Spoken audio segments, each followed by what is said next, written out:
बिस्मिल्लाहिर्रहमानिर्रहीम। अस्सलाम वालेकुम। मैं हूं मुबशर हसन, आपका बायोलॉजी का टीचर। आज हम इस लेक्चर के अंदर पास पेपर फेडरल बोर्ड 2025 इसको डिस्कस करेंगे। इसमें देखें हमारे पास पेपर आ जाएगा 2025 का। अच्छा, पेपर में सबसे पहले जो हम देखेंगे वो इसका ऑब्जेक्टिव यानी कि इसकी OMR शीट आ जाएगी हमारे पास।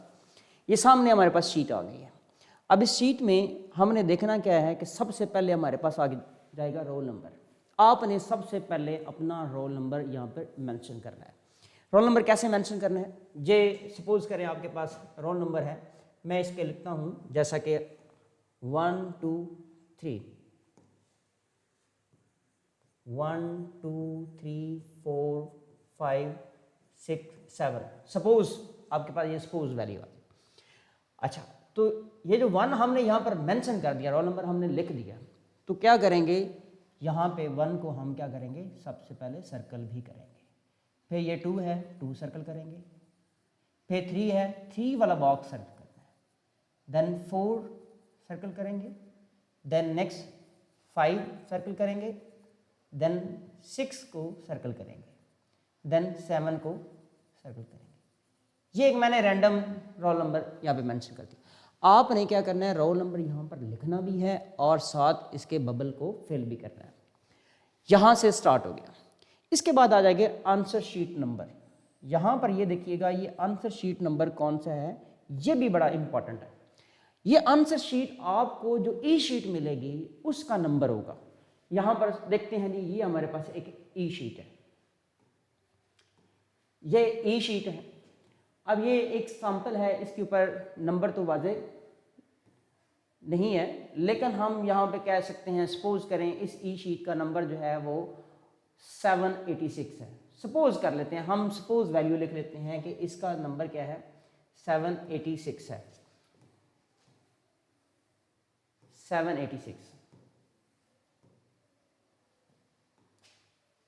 786 ये आपकी ये शीट नंबर है, ई शीट नंबर। इस ई शीट नंबर को हमने क्या करना है, जो हमारे पास यहाँ पे OMR शीट है यानी कि ऑब्जेक्टिव की शीट है, इस पर हमने लाजमी मेंशन करना है 786। सपोज हमने ये सपोज लिखा है, आपके पास वहाँ पे एक नंबर आएगा, उसको ई शीट से यहाँ पर आपने मेंशन करना है।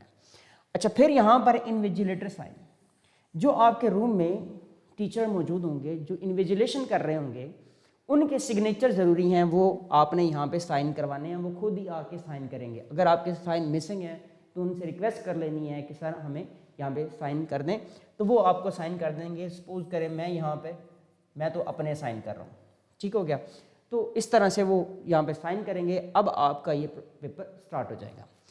अच्छा, अब देखते हैं हमारे पास बायोलॉजी के अंदर टोटल कितने 1 to 12 MCQ होंगे। 1 to 12 MCQ होंगे। अब ये MCQ क्या है, यानी कि आप देखें ये इस तरह MCQ आ रहा है, उर्दू में भी आ रहा है, इंग्लिश में भी आ रहा है। इसके ऑप्शन भी उर्दू में भी आएंगे, इंग्लिश में भी आएंगे। और आगे यहाँ पर आपके पास बॉक्सेस मौजूद हैं जिसमें ABCD लिखा हुआ है। अच्छा, अब ज़रा देखते हैं यहाँ पर पहला क्वेश्चन है, study of fossil is a part of. Study of fossils, यहाँ पे उर्दू में भी लिखा है फॉसल्स का मुतालिया किसका हिस्सा है। डेफिनेटली आप इसके अब आंसर रीड करेंगे। यहाँ पर अल्फा ऑप्शन है, यहाँ पे बीटा है, ये चार्ली है, ये डेल्टा है। तो अल्फा ऑप्शन यहाँ पर आ रहा है पैलियंटोलॉजी, पैलियंटोलॉजी।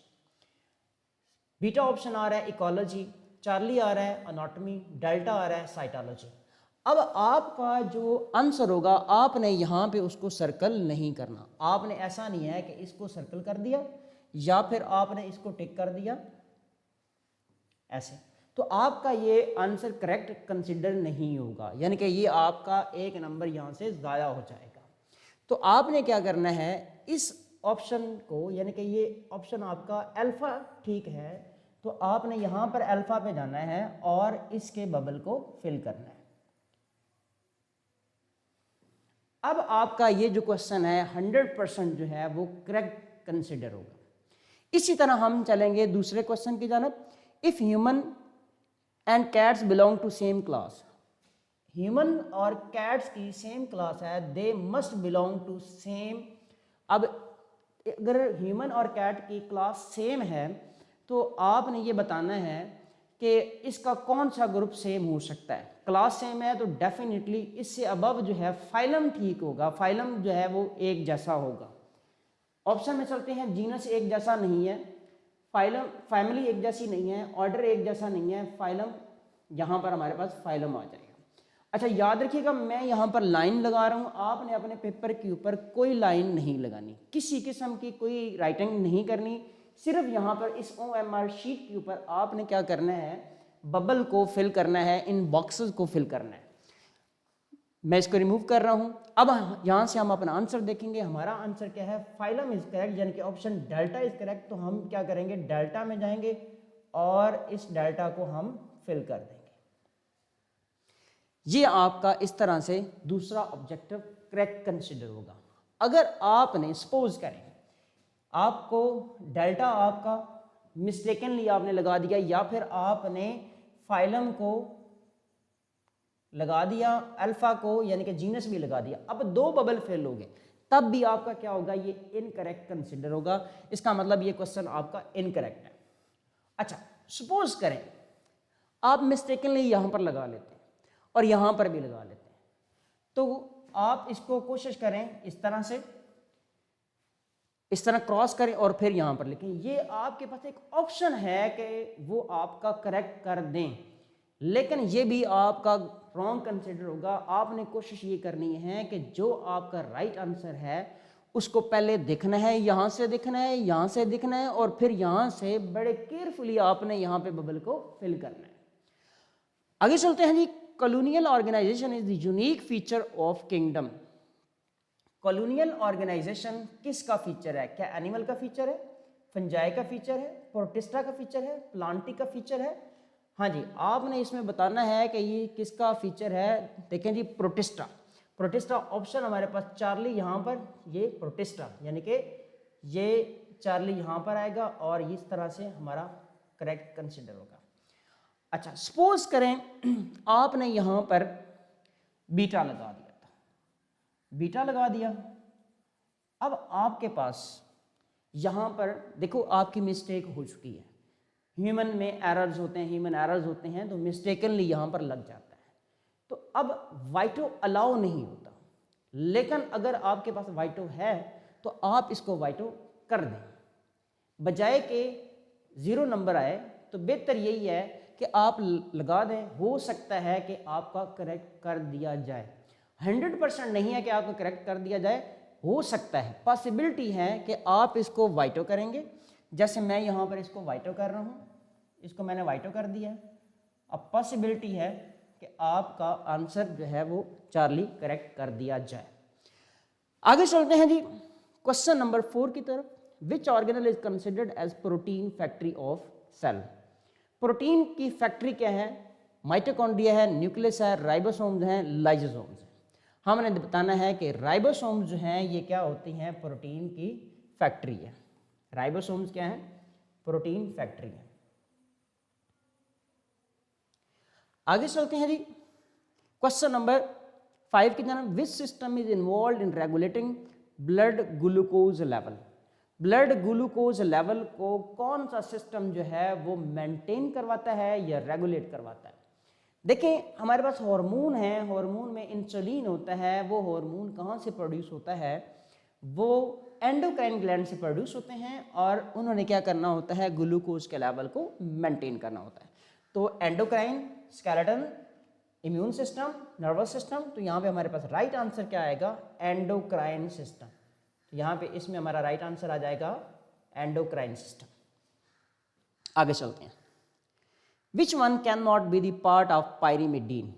पायरीमिडीन का कौन सा हिस्सा नहीं है? Adenine, cytosine, thymine, uracil. अब देखें यूरासिल भी पायरीमिडीन का हिस्सा है, थाइमीन भी पायरीमिडीन का हिस्सा है, साइटोसिन भी पायरीमिडीन का हिस्सा है। तो यहाँ पर जो एडिनिन है ये क्या होता है, ये प्यूरीन्स होते हैं। इसका मतलब हमारा अल्फा ऑप्शन जो है वो करेक्ट होगा। हम इसको यहाँ पर बबल कर लेंगे। आगे चलते हैं। क्वेश्चन नंबर 7 है हमारा, during translation sequence of amino acid in the protein molecule is decided on the basis of sequence of nucleotide in। अब हमने देखा है कि डीएनए के अंदर जीन होता है, डीएनए ही जीन होता है, जीन डीएनए ही होता है, उसमें सीक्वेंस ऑफ न्यूक्लियोटाइड होता है। सबसे पहले वो कन्वर्ट होता है मैसेंजर आरएनए में, जिसको हम कहते हैं ट्रांसक्रिप्शन। अब मैसेंजर आरएनए के पास इंफॉर्मेशन होती है, मैसेंजर आरएनए से बनती है प्रोटीन। तो यहाँ पर हम देखेंगे मैसेंजर आरएनए जो है वो हमारा राइट आंसर होगा। Transfer RNA, messenger RNA, ribosomal RNA और डीएनए। तो मैसेंजर आरएनए हमारा राइट आंसर है। मैसेंजर आरएनए बीटा में आ रहा है, तो यहाँ पर भी हम बीटा ऑप्शन जो है वो करेक्ट करेंगे। हमारा जो फर्स्ट आंसर था वो क्या था, अल्फा था। आगे चलते हैं question number 8, NADH releases dash when it passes through electron transport chain. अब देखेंगे NADH से कितने ATP बनते हैं। एक NADH से 3 ATP बनते हैं और एक FADH से 2 ATP बनते हैं। याद रखिएगा, एक NADH से कितने ATP बनेंगे, 3 ATP बनेंगे। यहाँ पे हमने याद रखना है 2, 3, 20 और 36। तो हमारे पास ऑप्शन 3 ATP वाला बीटा ऑप्शन करेक्ट है। तो यहाँ पर हम जाएंगे और बीटा में बीटा बबल को हम क्या करेंगे, फिल कर देंगे। आगे चलते हैं। क्वेश्चन नंबर 9 है हमारा, light dependent reaction. Light dependent reaction of photosynthesis occur in which part of the cell. अब हमें पता है कि फोटोसिंथेसिस क्लोरोप्लास्ट का काम होता है। क्लोरोप्लास्ट में हम देखेंगे thylakoid membrane, stroma, grana, cytoplasm. तो यहाँ पे हमारे पास आंसर जो है light dependent reaction of photosynthesis occur in which part of the cell, that is thylakoid membrane, stroma, grana और साइटोप्लाज्म। अब यहाँ पर स्ट्रोमा में अगर देखें तो क्या आते हैं, यहाँ पे डार्क रिएक्शन आते हैं। अच्छा, तो यहाँ पे देखें ऑप्शन हमारा क्या आएगा, थाइलाकोइड मेम्ब्रेन या ग्रेना। अब थाइलाकोइड मेम्ब्रेन में याद रखिएगा, थाइलाकोइड मेम्ब्रेन पर ही लाइट रिएक्शन होते हैं। ग्रेना क्या होता है, थाइलाकोइड मेम्ब्रेन मिल के ग्रेना बनाती है। तो यहाँ पे जो राइट आंसर है वो ग्रेना होना चाहिए। थाइलाकोइड मेम्ब्रेन जो है अगर देखें तो दो तरह से होती है, एक इंटरग्रेनम की मेम्ब्रेन भी थाइलाकोइड होती है और ग्रेनम की मेम्ब्रेन भी थाइलाकोइड ही होती है। तो इंटरग्रेनम पर रिएक्शन फोटोसेंसिटिव लाइट रिएक्शन नहीं होता। इसका मतलब है सारी थाइलाकोइड मेम्ब्रेन पर लाइट रिएक्शन नहीं होते। ग्रेना की थाइलाकोइड मेम्ब्रेन पर होते हैं लेकिन सारे ग्रेना पर लाइट रिएक्शन होते हैं। तो यहाँ पे हमारा राइट आंसर क्या होना चाहिए, ग्रेना होना चाहिए। ग्रेना भी आंसर ठीक है, थाइलाकोइड मेम्ब्रेन भी आंसर ठीक है, लेकिन मोस्ट अप्रोप्रिएट क्या है, ग्रेना है। तो हम ऑप्शन चार्ली की तरफ आते हैं। Question number 10, food prepared in leaves is transported by. अब जो फूड होती है उसकी ट्रांसलोकेशन होती है, प्रेशर फ्लो थ्योरी हमने डिस्कस की थी। फूड की ट्रांसलोकेशन फ्लोएम से होती है और वाटर और मिनरल्स की ट्रांसपोर्टेशन जो होती है वो जाइलम से होती है। तो यहाँ पे हम आंसर अपना देखेंगे, जाइलम से वाटर, फ्लोएम से फूड। मीजोफिल का काम होता है फूड बनाना और गार्ड सेल्स का काम होता है स्टोमेटा को ओपन और क्लोज करना। तो यहाँ पे हमारा आंसर आएगा फ्लोएम, यानी कि ऑप्शन बीटा इज करेक्ट। तो आप देख रहे हैं कि सारे बबल एक साथ हम फिल करते जा रहे हैं, लेकिन आप सारे एक साथ फिल करें जरूरी नहीं है। आप यूं कर सकते हैं, जो आपको बेस्ट क्वेश्चन आता है, सपोज करें पहले 1 आता है तो 1, सेकंड नहीं समझ आ रही तो छोड़ दें, थर्ड को करेंगे, इसको करें, फोर्थ नहीं आ रहा तो छोड़ दें, फिफ्थ नहीं आ रहा छोड़ दें, 6 को करें, 7 को करें, जो आता जा रहा है उसको करते रहें, जो नहीं आता उसे छोड़ दें। आप पहली अटैम्प्ट लें, फिर उसके बाद दूसरी अटैम्प्ट लें, दूसरी अटैम्प्ट में फिर जो समझ आ रहे हैं उनको करते जाएं, तीसरी अटैम्प्ट भी लें। अगर आपका कोई मिस हो जाता है तो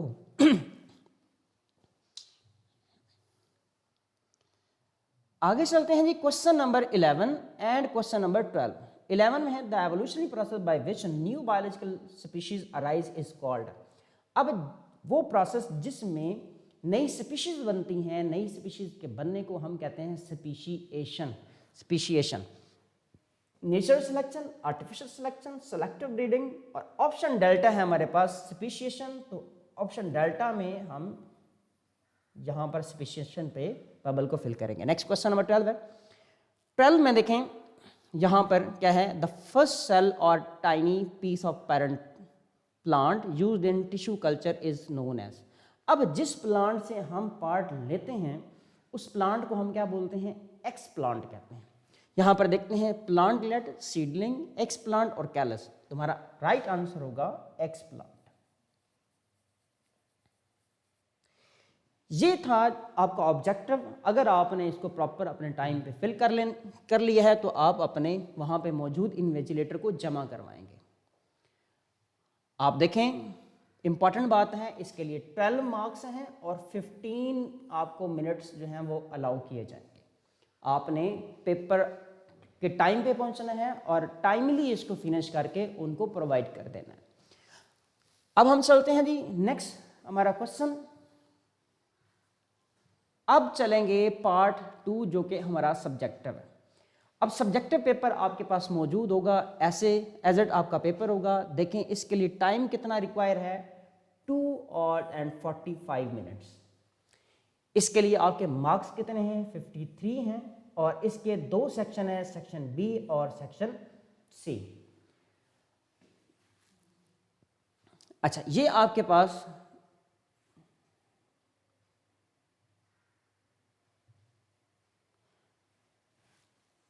ये 2 सेक्शन आ जाएंगे। इसमें जो सेक्शन बी है इसके 33 मार्क्स हैं और सेक्शन सी हम बाद में देखते हैं। अब जरा गौर कीजिएगा, ये क्वेश्चन नंबर हमारा 2 है। इस क्वेश्चन नंबर 2 के आगे सब पार्ट्स हैं जो कि कितने हैं, ये आ जाएंगे 11 है, यानी कि 11 multiply by 3 is equal to 33। तो ये हमारा जो पार्ट है सेक्शन बी जो है ये कितने 33 मार्क्स का।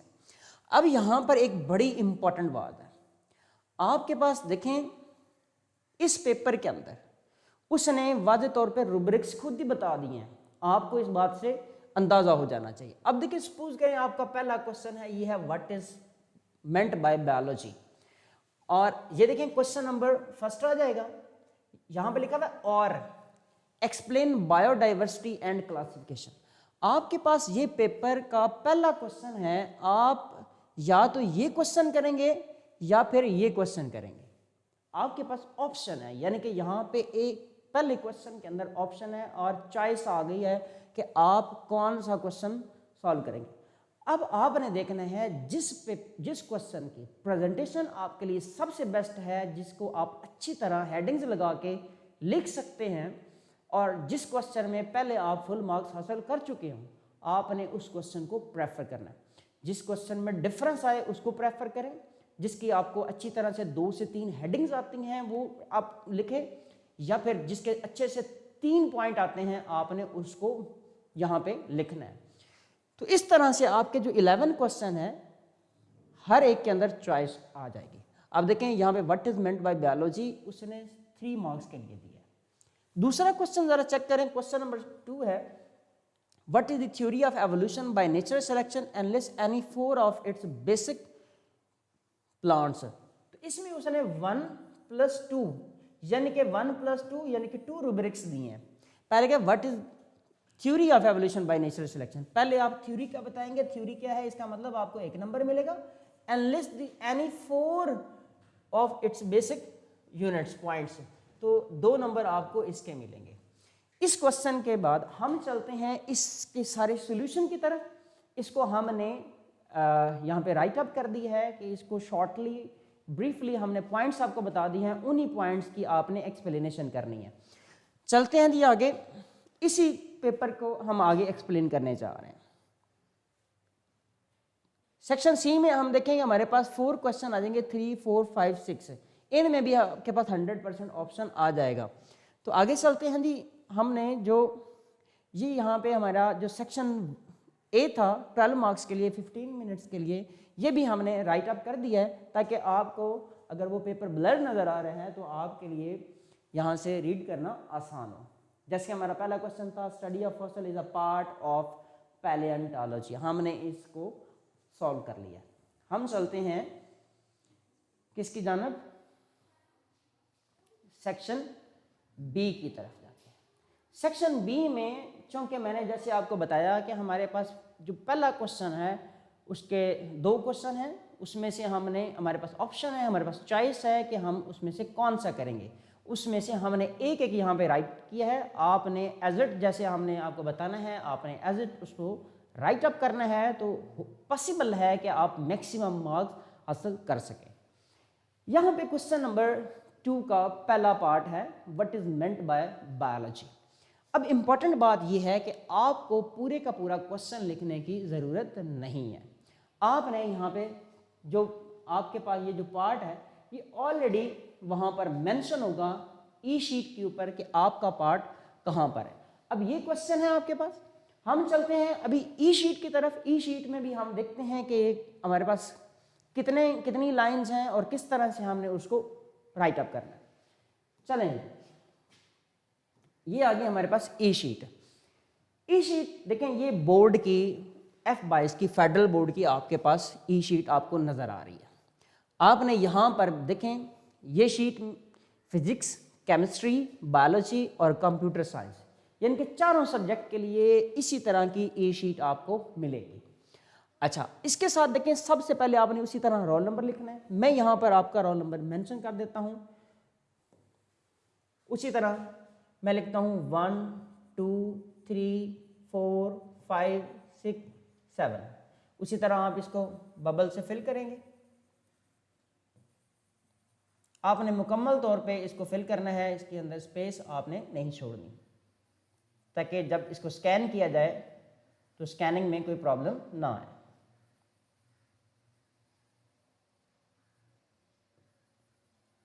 याद रखिएगा, आपसे कहीं मिस्टेक हो जाती है बबल को फिल करते हुए, पहली बात तो यह है कि आपने इसको केयरफुली फिल करना है। अगर आपसे मिस्टेक हो जाती है तो आप कोशिश करें उसको वाइटो करें और उसको रेलेवेंट बबल के अंदर उसको फिल करें।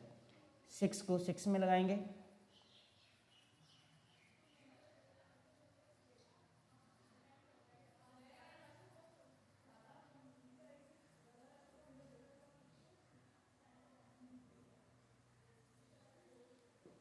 तो इस तरह से हमने इसको फिल लिया। अच्छा, फिर आ जाता है नेम ऑफ एग्जामिनेशन। अब आप सपोज करें आपने अभी 9th के फाइनल एग्जाम्स देने हैं, तो यहाँ पर आप क्या लिखेंगे? First annual examination. First annual examination, तो आपका एग्जाम क्या आ जाएगा? फर्स्ट एनुअल आ जाएगा। फर्स्ट एनुअल आ जाएगा। सब्जेक्ट आप देखें, हम बायोलॉजी का पेपर दे रहे हैं तो डेफिनेटली हमने क्या लिखना है? बायोलॉजी यहाँ पर मेंशन कर देना है कि हमारा पेपर आज किसका है? बायोलॉजी का। डेट सपोज करें कोई भी डेट है, आज जो डेट है यानी कि 03/03/2026, इसको हमने यहाँ पर मेंशन कर दिया। फिर यहाँ पर डिप्टी सुपरिटेंडेंट आएंगे, वो यहाँ पे आके सिग्नेचर करेंगे। कोई भी सिग्नेचर वो यहाँ पर आके जो उनके सिग्नेचर रेलेवेंट होंगे वो आपने करेंगे। तो इस तरह से आपकी ये शीट स्टार्ट हो जाएगी। अब इसको आपने फिल नहीं करना, ये आपके लिए नहीं है, इसको आपने फिल नहीं करना। यहाँ पर जो आपके क्वेश्चन है 1 2 3 4 5, ये मार्क्स लगाएंगे, एग्जामिनर का काम है, ये आपका काम नहीं है। यहाँ पे आपने कुछ भी नहीं राइट करना। इसी तरह साइन ऑफ हेड एग्जामिनर। यहाँ पे हेड एग्जामिनर क्या होते हैं, असिस्टेंट टू हेड एग्जामिनर क्या होते हैं और सब एग्जामिनर क्या होते हैं। जिस शख्स ने आपका पेपर चेक करना है उसको हम क्या बोलते हैं? सब एग्जामिनर। यानी कि आपका पेपर जो मार्क करेगा जो शख्स, उसको हमने क्या बोलना है? सब एग्जामिनर। वो यहाँ पर क्या करेगा? साइन करेगा और मार्क्स लगाएगा, साइन करेगा। इस पेपर की रीचेकिंग होती है, वो किसने करनी है? Assistant to head examiner. यहाँ पे अगेन से पॉसिबल है कि हेड एग्जामिनर के पास भी जाए ये पेपर, पॉसिबिलिटी है, ज़रूरी नहीं है, क्योंकि 100 में से 20 to 25 पेपर हेड एग्जामिनर ने चेक करने होते हैं। तो पॉसिबिलिटी है कि आपका पेपर हेड एग्जामिनर के पास जाता है या नहीं जाता। लेकिन अब एक और भी बात यह है कि अब इस तरह से ये सिग्नेचर नहीं होंगे, क्योंकि अब ये सारी आपकी मार्किंग जो होती है वो ऑनलाइन होती है। ये जो साइन बने हुए हैं ये किसके लिए होते थे? ये जब फिजिकली मार्किंग होती थी ये उसके लिए होता था।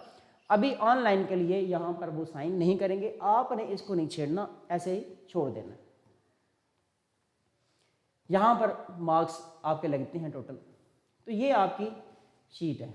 यहाँ पे जो दूसरा पेज आएगा जिसके ऊपर लिखा हुआ है not for use, not for use, तो इस दूसरा जो पेज आएगा इसको आपने बिल्कुल यूज़ नहीं करना। यहाँ पे रफ जो वर्क भी नहीं करना, बिल्कुल आपने कुछ भी नहीं लिखना। रफ जो वर्क होगा वो आपने लास्ट पेज पे करना है, वहाँ पे रफ वर्क के लिए आपको स्पेस दी जाएगी। अब ये हमारा क्वेश्चन पार्ट 2। जो यहाँ पे हम क्वेश्चन देख रहे थे कि हमारा जो क्वेश्चन है what is meant by biology. देखें क्वेश्चन नंबर 2 का पार्ट 1, क्वेश्चन 2 है पार्ट 1 है, क्वेश्चन 2 का पार्ट हमारे पास कौन सा आ गया है, 1 आ गया। क्वेश्चन 2 का पार्ट 1 आ गया। इसी को हमने देखना है, कहाँ पर देखना है जी, चलते हैं यहाँ पर देखिएगा, ये आ गया यहाँ पे क्वेश्चन नंबर 2 पार्ट 1 आ गया। आपने बड़े ध्यान से देखना है कि आपके क्वेश्चन का नंबर कौन सा है। क्वेश्चन नंबर 2 है, शॉर्ट क्वेश्चन जितने भी हैं वो सारे क्वेश्चन नंबर 2 है, उसमें चेंज नहीं, वो क्वेश्चन नंबर 2 है। लेकिन उनके पार्ट्स देखने हैं, पार्ट 1 यहाँ पे देखना है। आपने पार्ट 1 का देखें तो आपका टॉपिक क्या है, क्वेश्चन क्या है, व्हाट इज बायोलॉजी। यहाँ पे जरा गौर कीजिएगा, आपका क्वेश्चन है what is meant by biology. आपको ये पूरा क्वेश्चन लिखने की जरूरत नहीं है, पार्ट्स यहाँ पे ऑलरेडी यहाँ पर मेंशन है। देखें पार्ट यहाँ पे ऑलरेडी मेंशन है, पार्ट भी मेंशन है, क्वेश्चन भी मेंशन है, ये ऑलरेडी लिखा। अब आपने यहाँ पे आंसर शुरू करना है। आंसर में अभी आप आंसर लिखने की जरूरत नहीं है। आप क्या करेंगे, जैसे कि आपका क्वेश्चन है बायोलॉजी, तो आप यहाँ पर बायोलॉजी की हेडिंग दे, इसको अंडरलाइन करें और अपना आंसर जो है वो स्टार्ट करें। आपके पास ये 14 लाइंस हैं, यहाँ से लेकर यहाँ तक 14 लाइंस हैं। इन 14 लाइंस में आपने अपना आंसर कंप्लीट करना है। सपोज करें आपका आंसर इससे ज़्यादा है, आप समझते हैं कि इससे ज़्यादा है, तो आपने उसको ब्रीफली उसे शॉर्ट करना है, उसे ब्रीफ करते हुए इसके अंदर कंप्लीट करना है। इसके बाहर आपने नहीं लिखना, क्योंकि वो आपके पेपर या आपके क्वेश्चन की खूबसूरती को डिस्टर्ब कर देगा। क्वेश्चन नंबर 2 पार्ट 1 आपने यहाँ पे हेडिंग लगा दी और क्वेश्चन को स्टार्ट किया है।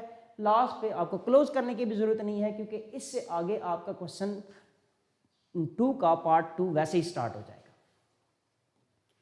चलते हैं जी हम अपने इस आंसर की तरफ। क्वेश्चन नंबर, इसमें इसके जो हमारा मार्क्स थे वो 3 मार्क्स हैं। हमने कैसे लिखने देखें, biology is the branch of science that deal with the study of living organism. यहाँ पर देखें एक पॉइंट आ जाता है, एक लाइन एक पॉइंट आपका मेंशन है। दूसरा यहाँ पर क्या कि इंक्लूडिंग देयर स्ट्रक्चर, यानी कि आप यहाँ पे इसके स्ट्रक्चर की स्टडी करते हो, फंक्शन की स्टडी करते हो, ग्रोथ, ओरिजिन, एवोल्यूशन, डिस्ट्रीब्यूशन। तो ये आपका दूसरा पॉइंट आ जाएगा। Biology the branch of science that deal with study of living organism. दूसरा point biology deal including their structure, function, growth, origin, evolution and distribution. तीसरा पॉइंट भी आप लिख सकते हैं इसके नाम के हवाले से, नेम की हेडिंग लगाएं। आप बता सकते हैं कि 2 वर्ड, एक बायोस एक लोगोस, इनसे मिलके बना है। बायोस का मतलब जो है वो लाइफ होता है और लोगोस का मतलब आपने स्टडी ही लिखना है, स्टडी होता है। तो इस तरह से ये वर्ड बनता है। तो इस तरह आपके 3 पॉइंट्स हो जाएंगे। जब 3 पॉइंट्स आप लिखेंगे तो आपको पूरे मार्क्स मिल जाएंगे। आगे चलते हैं जी क्वेश्चन नंबर 2 की जानिब। What is theory of evolution by natural selection. Natural selection की थ्योरी का क्वेश्चन है और इस क्वेश्चन के 2 पार्ट्स आ जाएंगे। आप देखें आपके पास ये क्वेश्चन है, इसके 2 पार्ट्स हैं।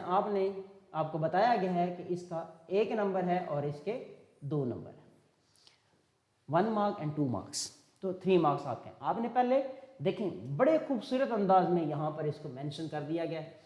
ये पहले आ जाएगी वो थ्योरी और फिर इसके बेसिक मेन पॉइंट्स आ जाएंगे। The theory of natural selection was presented by Charles Darwin. पहले बता दिया गया किसने प्रेजेंट की थी। दूसरा, it states that organism better adapted to their environment survive and reproduce. ये आ गई यहाँ पे डेफिनेशन। दूसरी हेडिंग आप लगाएंगे किसकी, 4 बेसिक पॉइंट। हेडिंग लगा के आपने अंडरलाइन कर लेना है और आपके पास ये पॉइंट्स आ जाएंगे। Over production, variation, struggle for existence, survival of the fittest, ये 4 पॉइंट आ गए। आपने एनालिस्ट कर दिए, एक एक लाइन के अंदर आपने इनको एलैबोरेट भी कर दिया। यानी कि organism produce more offspring than can survive, यानी कि ऑर्गेनिज्म क्या करते हैं, बहुत ज़्यादा अपने बच्चे पैदा करते हैं।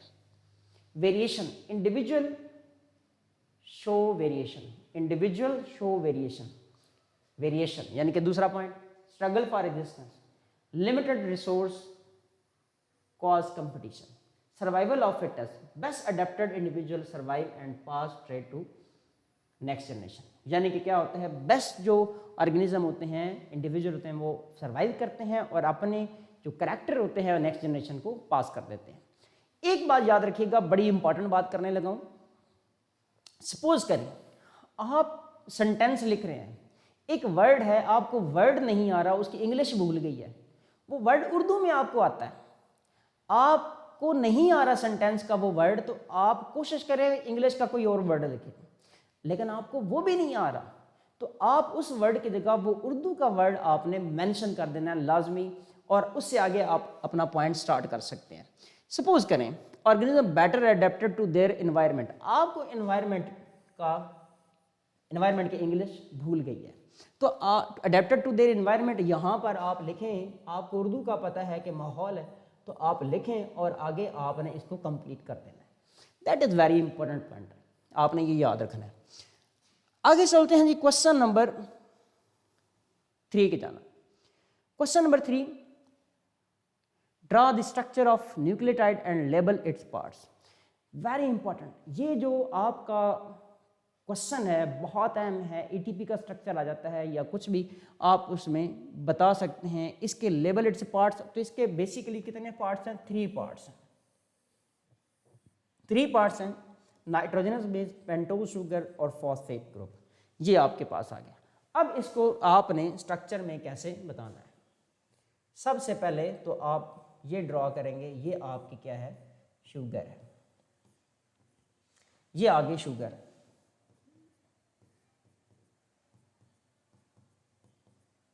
ये शुगर आगे। नंबरिंग भी कर सकते हैं, कार्बन 1 2 3 4 5 6, ज़रूरत नहीं, मैं नहीं इसको कर रहा। यहाँ पर CH2, यहाँ पे ऑक्सीजन, यहाँ पे फॉस्फेट, यहाँ पे ऑक्सीजन, यहाँ पे फॉस्फेट, यहाँ पे ऑक्सीजन, यहाँ पे फॉस्फेट, यहाँ पे ऑक्सीजन, यहाँ पे आप ऑक्सीजन लगाएंगे, ये ऑक्सीजन आ जाएगी आपके पास, यहाँ पे ऑक्सीजन, ठीक हो गया। ये आपके पास फॉस्फेट भी लग गया और अपना राइबोज शुगर भी आ गई। यहाँ पे अब हम लगाएंगे एक नाइट्रोजनस बेस। सपोज करें हमने थाइमीन लगा दिया, तो यहाँ पर अगर देखें तो क्या क्या इसके कंटेंट आएंगे। नंबर फर्स्ट पे देखिएगा, ये आ गया इसके फॉस्फेट, ये आ गई राइबोज शुगर, और ये आ गई नाइट्रोजनस बेस। तो आप इस स्ट्रक्चर को एज इट बनाएं और उसको लेबल कर दें, आपका ये क्वेश्चन जो है वो कंप्लीट हो जाएगा। तो ये किसका स्ट्रक्चर है, याद रखिएगा, ये आ जाएगा टीटीपी का, टीटीपी। ये टीटीपी का स्ट्रक्चर ऐसे होता है, शुगर है, थाइमीन आ गई है और फॉस्फेट, ये टीटीपी का स्ट्रक्चर है, याद रखिएगा, टीटीपी का। अच्छा, आगे हम चलते हैं जी। क्वेश्चन नंबर हमारे पास 4 आ जाएगा, outline the significance of mitosis in regeneration. अब देखें यहाँ पर इस क्वेश्चन में हमारे पास 4 पॉइंट्स हैं। हम क्या करेंगे, आउटलाइन करने हैं कि सिग्निफिकेंस क्या है माइटोसिस की। तो यहाँ पर अब वापस एक दफ़ा चलें, आपके पास ये क्वेश्चन है 4, इस शीट में देखें क्वेश्चन नंबर आपका 4 आ जाएगा। आपने ये क्वेश्चन 4 पे ही लिखना है।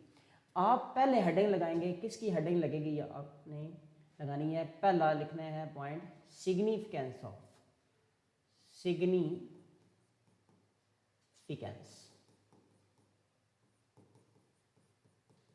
Of mitosis.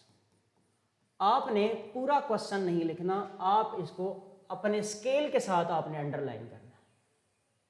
आप देखें ये वाली जो आपने हेडिंग लगाई है ये किसके साथ लगाएंगे, ये कट वाले मार्कर के साथ लगानी है।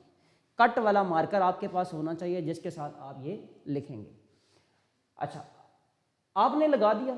अब देखें ज़रा दूसरा पॉइंट, यहाँ पर आगे ये आपने इसे एनलिस्ट कर दिया। सबसे आसान तरीका ये है कि पहली बात यह है कि आप पॉइंट्स बना लें और पॉइंट्स को आप नंबरिंग करें 1 2 3 4।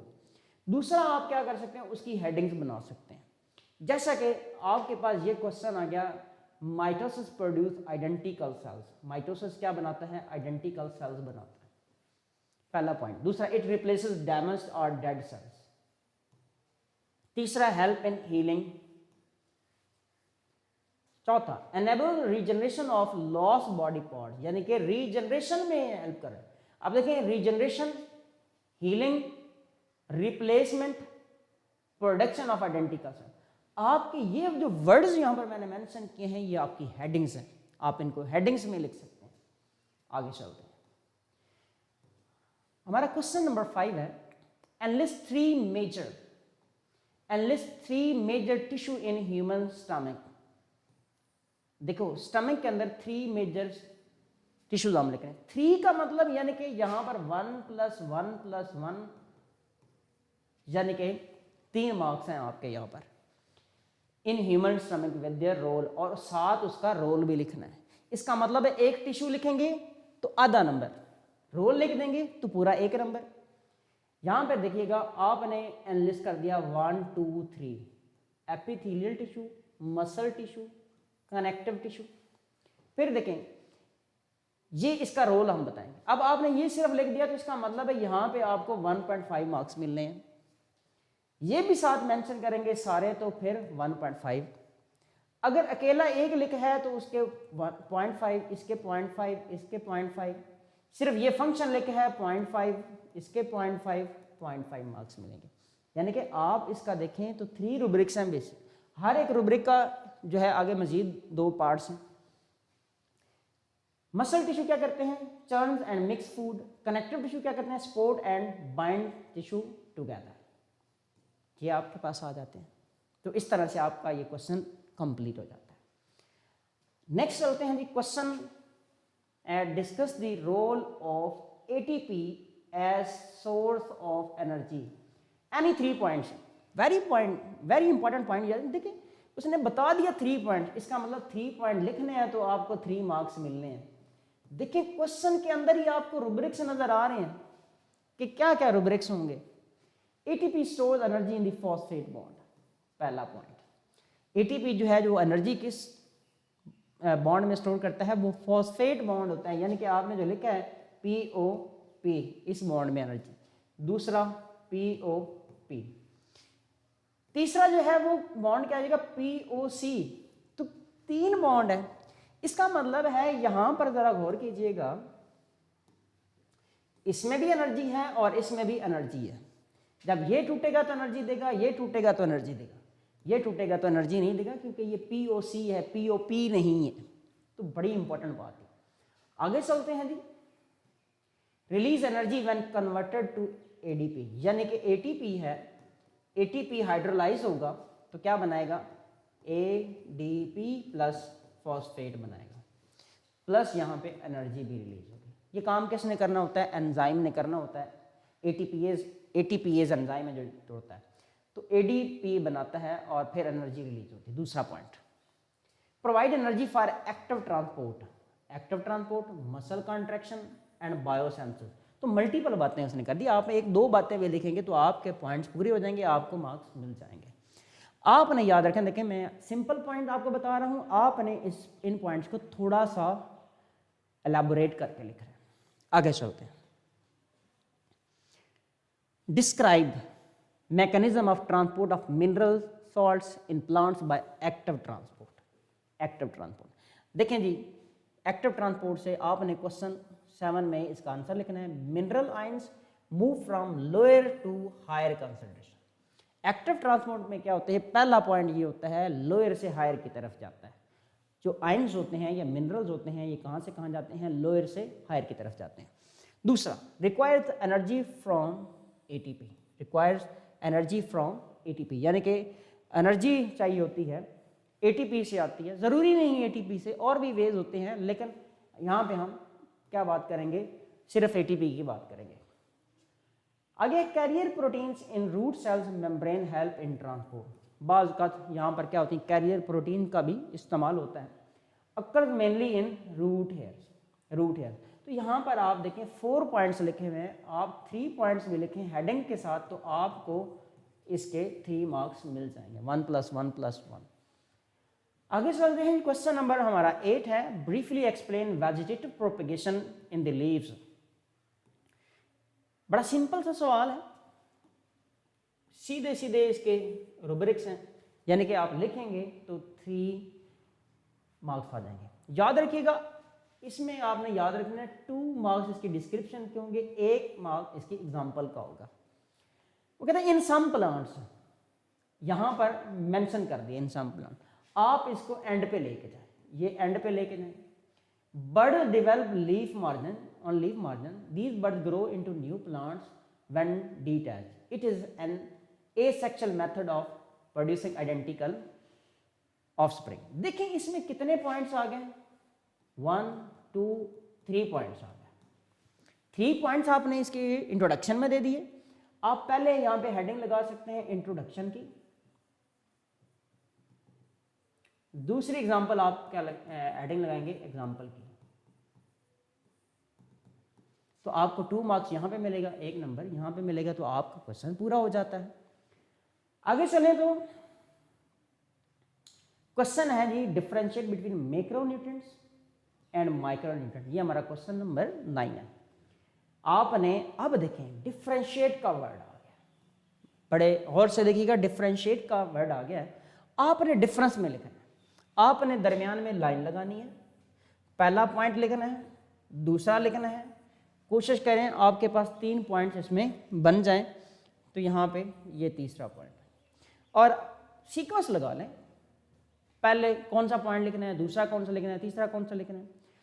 अब कोशिश करें कि एग्जाम्पल जो है वो एंड पे लिखें, दरमियान में लिखें या शुरू में लिखें, मसला नहीं है, लेकिन तरीकाकार यह है कि कोशिश ये करनी है कि आप उसे एंड पे लिखें। Macronutrients required in large amount, मैंने इसको शॉर्ट किया रिक्वायर्ड इन लार्ज अमाउंट। आप इसकी प्रॉपर डेफिनेशन लिखेंगे, the macronutrient the nutrient which are required in large amount in the living organism. Specifically हम यहाँ पे प्लांट की अगर बात कर रहे हैं तो प्लांट आपने मेंशन कर देना है, तो पूरी डेफिनेशन लिखनी है। तो यहाँ पर भी आप कहेंगे स्मॉल अमाउंट, यानी कि ये भी, इसके लिए भी पूरी डेफिनेशन लिखी है। दूसरा पॉइंट आप इसको लिखें, आपने यहाँ पे, आपका ये पहला पॉइंट है, दूसरा ये है, लास्ट पे आपने एग्जाम्पल यहाँ पर तीसरे पॉइंट में लिखनी है।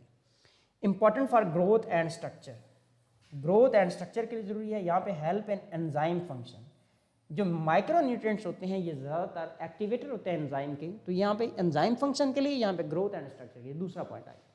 तीसरा पॉइंट आ जाएगा एग्जाम्पल, नाइट्रोजन एंड फॉस्फोरस, यहाँ पे आ जाएगा आयरन एंड जिंक। तो इस तरह से आपका क्वेश्चन ये भी कंप्लीट हो जाता है। आगे चलते हैं, enlist any 3 sources of variation that lead to evolution. देखें जी, एनलिस्ट करने हैं 3 सोर्सेज ऑफ वेरिएशन। अब देखें उसने क्वेश्चन में पूछा क्या है, एनलिस्ट 3 पॉइंट्स, यानी कि 1 2 3 mutation, genetic recombination, crossing over. आपका क्वेश्चन पूरा हो गया, लेकिन आप कोशिश करें इसको एक लाइन के अंदर डिस्क्राइब करें, एक एक लाइन के अंदर इनको, इसकी डिस्क्रिप्शन लाजमी लिखें। आगे चलते हैं क्वेश्चन नंबर नेक्स्ट में, ब्रीफली एक्सप्लेन क्रेब्स साइकिल। अब देखिए क्रेब्स साइकिल को जो आपने ब्रीफली एक्सप्लेन करना है, यानी कि शॉर्ट क्वेश्चन में, तो इसके लिए आपने कोशिश करनी है जितना इसको ब्रीफ कर सकते हैं अपनी 14 लाइंस के अंदर आप इसको ब्रीफ करें। आप इसको साइकिल बना सकते हैं तो साइकिल बना दें, इसके पॉइंट्स लिख सकते हैं तो आपने इसके पॉइंट्स लिख देने हैं, जैसे आपको आसान हो। देखिए पहला पॉइंट है, ये माइटोकॉन्ड्रिया के अंदर होता है, आपने लोकेशन बता दी है। फिर क्या होता है, आपने बताना है acetyl coenzyme combine with oxalo acetate. दूसरा आपने कहना है इसमें ऑक्सीजन बनती, कार्बन डाइऑक्साइड बनती है, NADH बनते हैं, FADH2 बनते हैं, ATP बनते हैं। लास्ट पॉइंट आप बताएं, it is part of aerobic respiration. देखिए आपने 3 to 4 लाइंस में इसे लिख लिया, आप कोशिश करें इसको थोड़ा सा एलैबोरेट करें, साइकिल ड्रा कर लें कि इस साइकिल ड्रा करें और इस साइकिल में बताएं कि कौन कौन से कंपोनेंट हैं, स्टार्ट में फिर नेक्स्ट फिर नेक्स्ट फिर नेक्स्ट फिर नेक्स्ट, जो इसके कंपोनेंट्स बनते हैं आप उसके कंपोनेंट्स यहाँ पर लिख सकते हैं। नेक्स्ट क्वेश्चन है हमारा, देखो हमारा ये 11 क्वेश्चन था और ये कंप्लीट हो जाता है, हमारा सेक्शन बी जो है वो कंप्लीट हो जाता है। अब चलते हैं सेक्शन सी की जानब। सेक्शन सी में हमारे क्या आते हैं, लॉन्ग क्वेश्चन। 4 लॉन्ग क्वेश्चन हैं, तो हर लॉन्ग क्वेश्चन के कितने 5 मार्क्स हैं, यानी कि 4 × 5 = 20। तो यानी कि इसमें कितने मार्क्स आएंगे हमारे, देखिए आप देख रहे हैं 5 मार्क्स के लिए ईच है, तो यहाँ पे आ जाएंगे 4 × 5 यानी कि 20 मार्क्स। अब 20 मार्क्स का ये आपका पेपर रह गया। अब चलते हैं जी उसी तरह से अपनी ई शीट की जानब। ई शीट में देखते हैं जहाँ पे हमारा सेक्शन सी स्टार्ट होता है।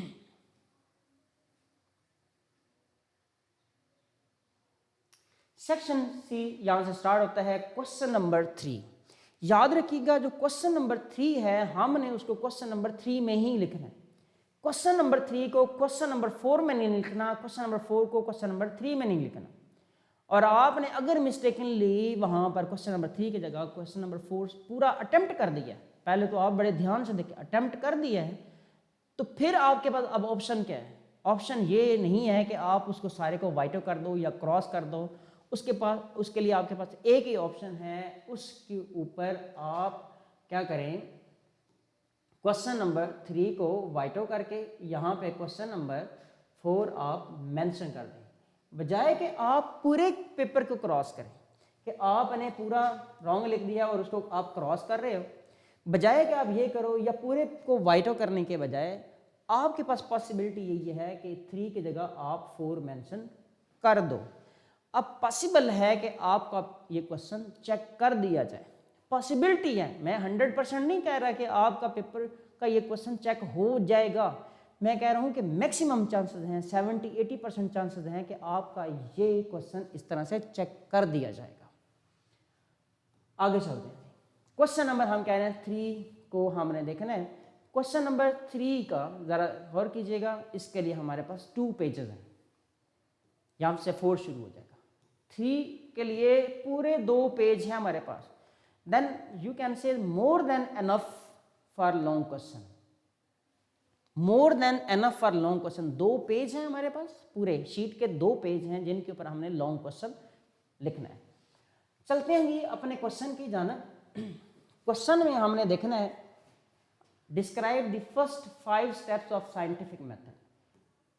साइंटिफिक मेथड के 5 स्टेप जो है हमने लिखने हैं। हमने बताना है कि जी the scientific method is the systematic way used by biologist to solve problem. हमने साइंटिफिक मेथड की डेफिनेशन भी लिख दी है। देखें ये आपने लिखा है, ये एक एक्स्ट्रा पॉइंट किया। इस एग्जामिनर को पता है कि आपको कुछ चीज़ें आती हैं जो आपने लिखनी है, तो आप उसका इंट्रोडक्शन या डेफिनेशन लिख दें। आपका क्वेश्चन बेसिकली शुरू होगा पहले पॉइंट से, पहली ऑब्जर्वेशन से। ऑब्जर्वेशन, यहां से आपका क्वेश्चन शुरू होगा। तो ऑब्जर्वेशन में the first step is careful observation of natural event और problems. Scientist use their senses का इस्तेमाल किया जाता है, यानी कि 5 सेंसेस इस्तेमाल होती हैं, जैसे कि टेस्ट है, टच है, साइट है, विजन है, और साथ आप कहते हैं कि लिसनिंग है। ये सारी सेंसेस का इस्तेमाल किया जाता है।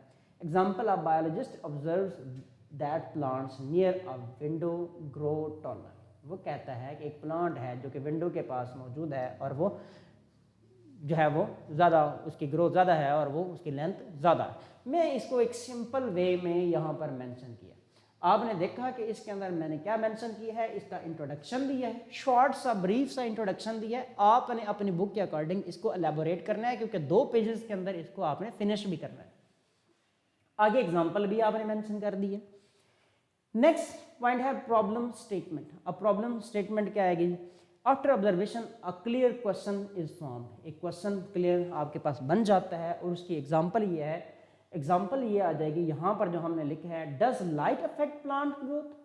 क्या प्लांट के लिए लाइट इफेक्ट कर रही है, मतलब आपके पास एक पूरी स्टेटमेंट बन जाती है, आपने अपनी बुक के अकॉर्डिंग इसकी एलेबोरेशन यहाँ पर करनी है।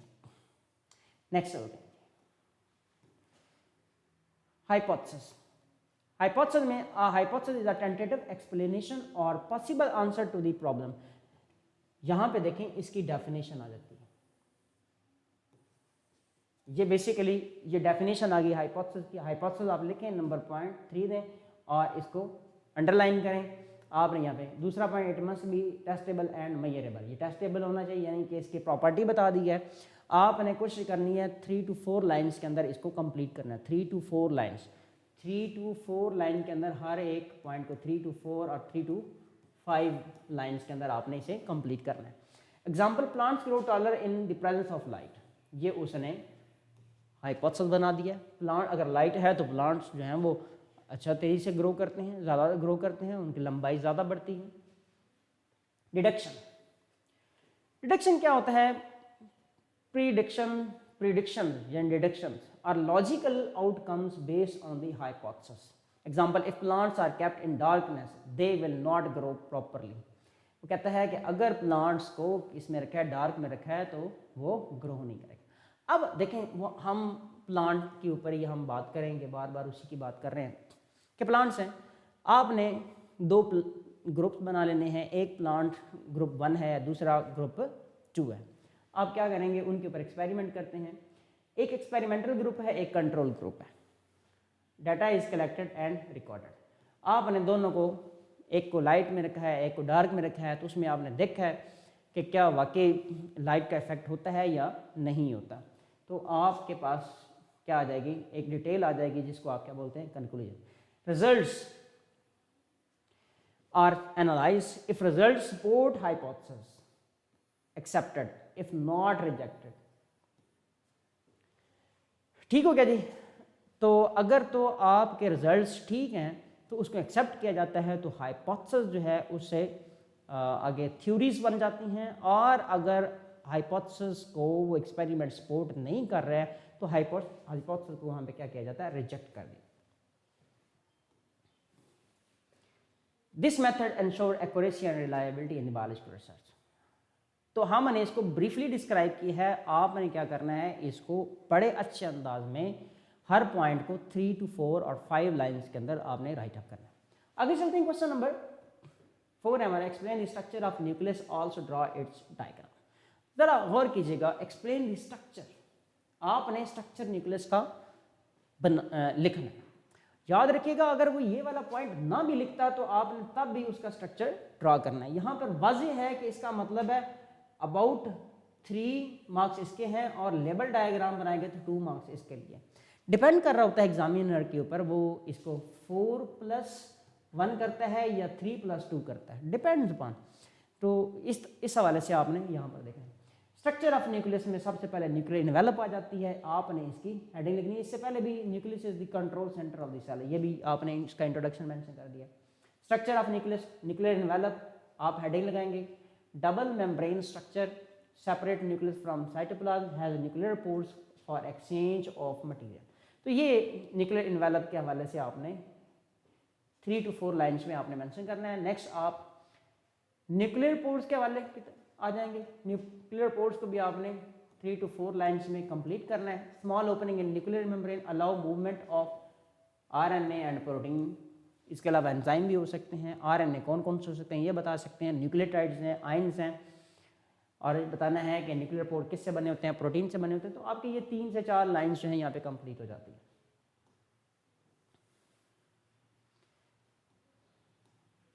न्यूक्लियोप्लास्ट, नेक्स्ट न्यूक्लियोप्लास्ट क्या है, ये वो मटेरियल है जो न्यूक्लियस के अंदर होता है, कंटेन एंजाइम एंड न्यूक्लियोटाइड्स, और न्यूक्लियस भी इसी के अंदर होता है, क्रोमोसोम भी इसी में होते हैं, क्रोमेटिन मटेरियल, जितना भी material inside of the nucleus है वो सारा इसमें होता है। तो आपने इसको भी 3 to 4 लाइन्स के अंदर कंप्लीट करना है।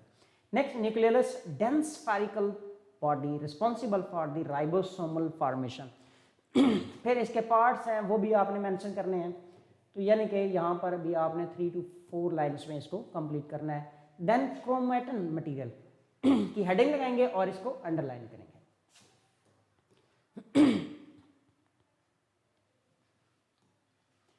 थ्रेड लाइक स्ट्रक्चर है जो chromatic material plus protein. Protein आपको पता है कि कौन सी होती है, हिस्टोन होती है। During cell division forms chromosome, ये क्रोमोसोम बनाता है, यानी कि जब कंडेंस होते हैं तो क्या बनता है, क्रोमोसोम बनता है। नेक्स्ट है contain genetic material. Genetic material होता है, इंफॉर्मेशन होती है, ये आप मेंशन कर लेंगे। तो ये हमने यहाँ पे पॉइंट्स बनाए हैं, तो आपने इनको भी 3 to 4 लाइन्स में कंप्लीट करना है।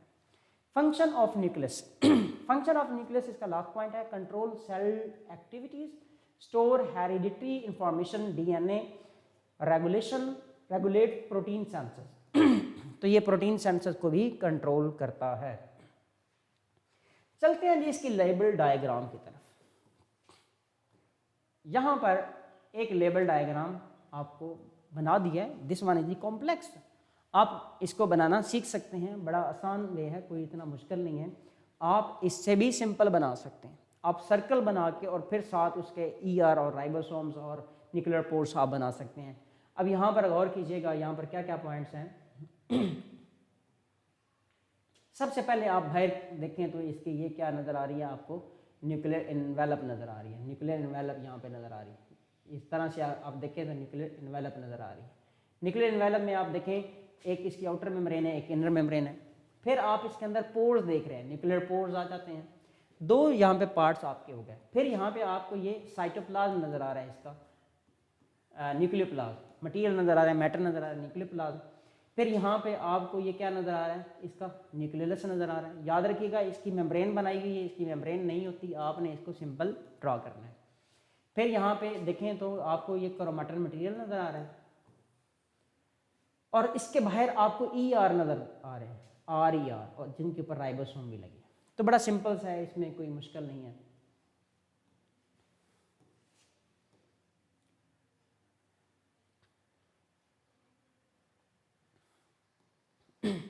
Question number 5, explain characteristics of enzyme. अब ये क्वेश्चन भी आपका बड़ा अहम है।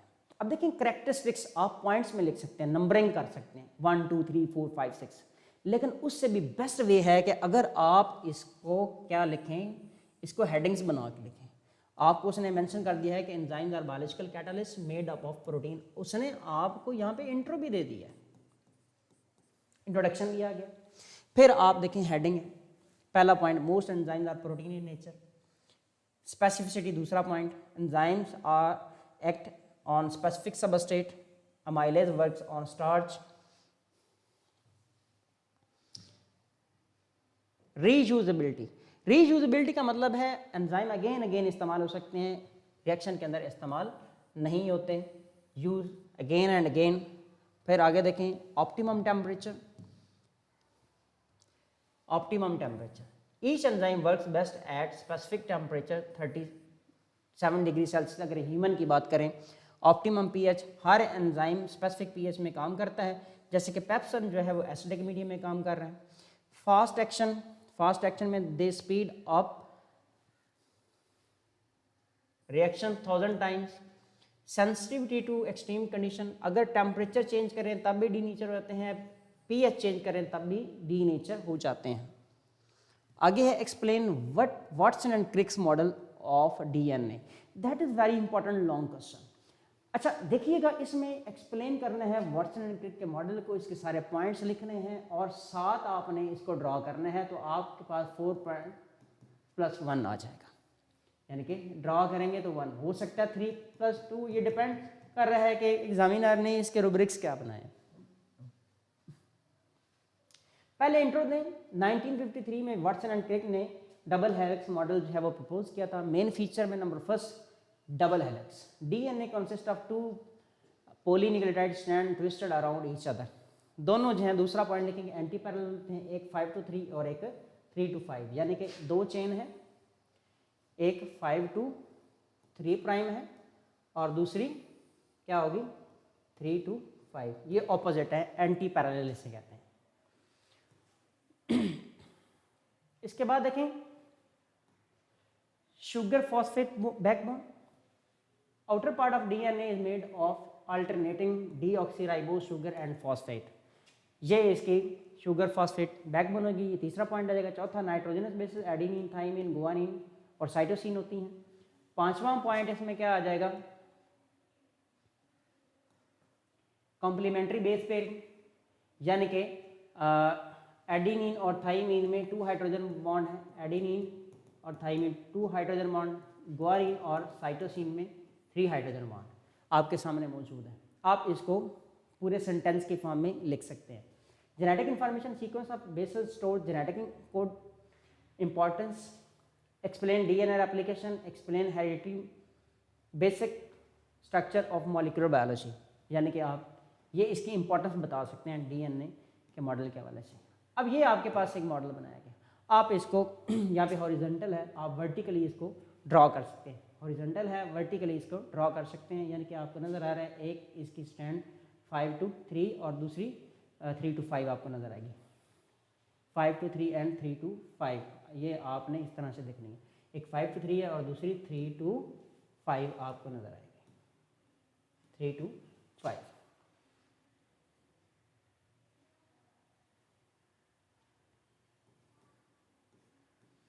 इस तरह से आपके पास आ जाए, तो ये आप इस तरह इसको चेंज कर लें। फिर बाकी यहाँ पे ग्वानिन है, यानी कि बताया गया G for guanine, A for iodine, यहाँ पे इसी तरह देखें एडेनिन, इसी तरह शुगर आ जाती है, फॉस्फेट आ जाती है, ये सारे मतलब वो मेंशन कर दिया है यहाँ पर कौन सा क्या है, लेकिन आप इसको मज़ीद सिंपल कर सकते हैं। तो उसके अलावा आप बता सकते हैं कंप्लीट टर्न है, कंप्लीट टर्न है, इसमें कितना 3.4 नैनोमीटर का जो है वो डिस्टेंस है। फिर आप इन दो का भी डिस्टेंस बता सकते हैं, 2 नैनोमीटर है, और दो बेसिस के दरमियान में कितना डिस्टेंस है वो भी आप बता सकते हैं, 0.34 नैनोमीटर है। तो ये कंप्लीट जो है आपके पास इंफॉर्मेशन इस डायग्राम में मौजूद है। अच्छा, अब हम चलते हैं जी, ये हमने कंप्लीट कर लिया है, जो हमारे पास पास पेपर 2025 का था इसको हमने कंप्लीट कर लिया है। अब कुछ पेपर प्रेजेंटेशन के हवाले से कुछ बातें हैं वो हमने देखनी है। यहाँ पे आपके पास एक पेपर जो है वो हमने ओपन कर दिया, आप इस पेपर को जरा गौर से देखिएगा।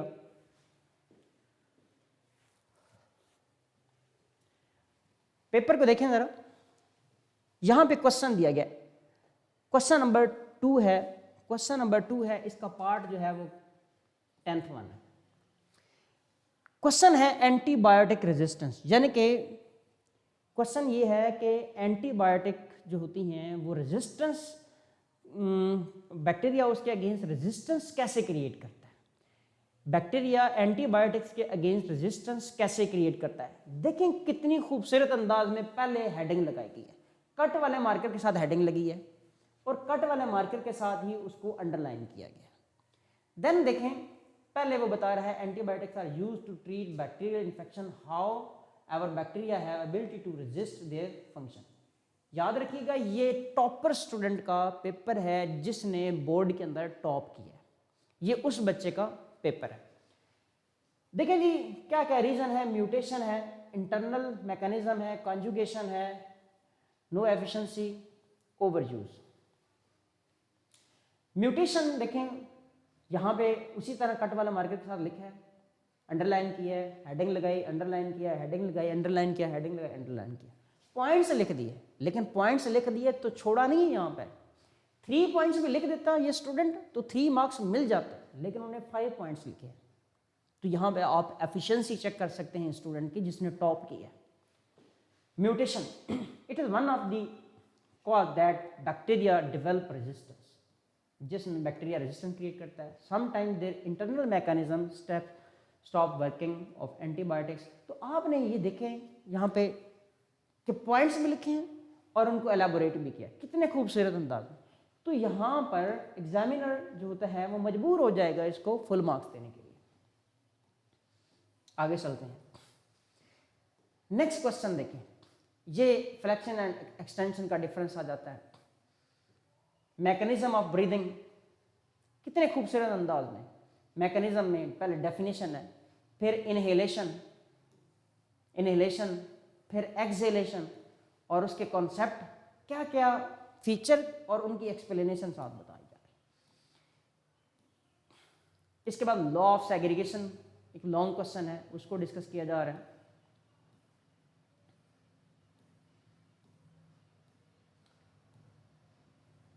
नेगेटिव फीडबैक मैकेनिज्म, हेडिंग लगाई है, फिर नीचे क्वेश्चन बताए जा रहे हैं। ये पेपर हम अपने गूगल ड्राइव पे आपके लिए शेयर कर देंगे। इसी तरह एक और पेपर है, वो भी अच्छा है। यहाँ पर देखें, डिस्क्राइब कमेंसलिज्म विद 2 एग्जाम्पल्स। यहाँ पर आप देखें, ज़रा गौर करें, कमेंसलिज्म की हेडिंग लगाई, इसको डिस्क्राइब किया, देन इसकी 2 एग्जाम्पल डिस्कस किए, फिर 2 एग्जाम्पल सिर्फ लिख नहीं दी, उनको एलेबोरेट भी किया। तो इसका मतलब है 1 + 2 मार्क्स थे तो वो कंप्लीट हो गए। आगे चलें, यहाँ पे single cell protein, write a note on single cell protein. Single cell protein क्या है, उसके एडवांटेज लिखे हैं, उसने खुद से रूब्रिक्स बनाए हैं। देखें वो प्रोटीन है क्या और उसके एडवांटेजेस क्या हैं। नेक्स्ट चलें, एक क्वेश्चन आ गया डिफरेंस का, जो हम आपको बता रहे थे कि आपको डिफरेंशिएशन का या कंपैरिजन का या डिस्टिंग्विश का या सिमिलरिटीज का क्वेश्चन आ जाए तो आपने लाइन लगा देते हैं। देखें लाइन लगाई है और इसके पॉइंट्स लिखे हैं। आप कोशिश करेंगे इसकी नंबरिंग कर लें 1 2 3, और ज़्यादा बेहतर हो जाएगा। नेक्स्ट, इसी तरह से वो क्वेश्चन आ गया आपके पास। यहाँ पर फिर डिफरेंस का आ गया, डिफरेंस का आ जाएगा, आपने नंबरिंग कर लेनी है 1 2 3 4 पॉइंट लिखें। नंबरिंग नहीं की तब भी फुल मार्क्स मिलेंगे, नंबरिंग कर दिया तो ज़्यादा वाज़ेह होगा कि इसने इतने पॉइंट लिखे हैं तो अब मार्क्स देने हैं।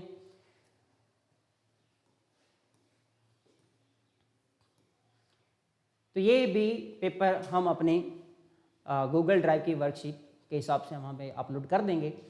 तो आज का लेक्चर हमारा कंप्लीट होता है, जो कि हमने पास पेपर डिस्कशन, पेपर को लिखने का तरीकाकार और उसके साथ ई शीट को डिस्कस करना, ई शीट के ऊपर पेपर कैसे सॉल्व करना, फिर जो टॉपर स्टूडेंट है उसने कैसे फुल मार्क्स लिए, उसके पेपर भी यहाँ पे हमने ब्रीफली डिस्कस किए हैं। तो आज का लेक्चर हमारा कंप्लीट होता है।